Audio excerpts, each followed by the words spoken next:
আসসালামু আলাইকুম, কেমন আছেন সবাই? আশা করি সবাই ভালো আছেন। কোরবানিতে বাবার বাড়ি এসেছি, আর এসে দেখি আমাদের ছাদে ড্রাগন ফল গাছে ড্রাগন ধরেছে, আর অনেকগুলোই ধরেছে মাশাআল্লাহ। এই প্রথম কিন্তু এই ফলটা ধরেছে, আর এগুলো কাঁচা, এগুলো সবুজ সবুজ দেখাচ্ছে তাই, এবং ঝুলিয়ে আছে বাইরে দিয়েও। তো যাই হোক, এখান থেকে হচ্ছে একটা ড্রাগন ফল নিয়েছি। তো ড্রাগন ফলটা কিন্তু বেশ বড়ই হয়েছে, আর ড্রাগন ফলটা ধুয়ে পরিষ্কার করে নিয়েছি। এবার এটাকে কাটবো। তো তোমরা দেখো ভিতরটা কেমন, আমরা যেরকম কিনে খাই সেরকমই কিনা, আর খেতে কেমন সেটাও বলবো, একটু ওয়েট করো।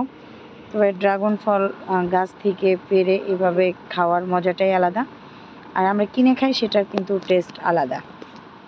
তো হচ্ছে আমি এটাকে কিভাবে কাটবো সেটা বুঝতেছিলাম না। কিনে তো অনেকই খেয়েছি, কিন্তু গাছের জিনিস তাই একটু আনন্দ মাখা রয়েছে। আর সত্যি কথা বলি, গাছে তোমরা যে ড্রাগন ফলটা দেখেছো ওটা গাছেই আছে। এটা আমার মা আগে থেকেই গাছ থেকে পেড়ে ঘরে রেখে দিয়েছিল, যে সবাই আসলে একসাথে কেটে খাবে তাই। তো ফলটা এখন পিস পিস করে কাটবো, সবাই মিলে খাবো এজন্য। তো পিস পিস করে নিচ্ছি। আসলে ড্রাগন ফলে কিন্তু প্রচুর রক্ত হয় যতটুকু শুনেছি। কথাটা সত্য মিথ্যা কিনা জানি না, কখনো সত্য মিথ্যা যাচাই করতেও আমি যাইনি। যদি আপনারা জানেন তাহলে অবশ্যই কমেন্ট করবেন।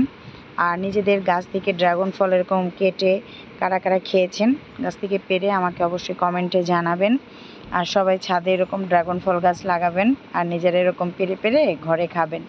তো লাল টকটকে হয়েছে মাশাআল্লাহ, আর খেতেও কিন্তু অনেক স্বাদ হয়েছে। কারণ আমি নিজে হচ্ছে কাটার সাথে সাথেই এক পিস খেয়ে নিয়েছিলাম, আর যেহেতু ভিডিওটা পরে রেডি করেছি তাই বলে দিলাম। তবে কিনাগুলোতে যেরকম একটা ফ্লেভার আসে, আর এটার ফ্লেভারটা সম্পূর্ণ আলাদা ছিল, একরকম না। আমার যত কিনে খাই সব একরকম স্বাদ, আর এটাকে আর এক রকম স্বাদ আর ফ্লেভার মনে হয়েছে। আসলে কেনাগুলোতে ফরমালিন থাকে হয়তো বা এই কারণেই। তো ফার্স্টই হচ্ছে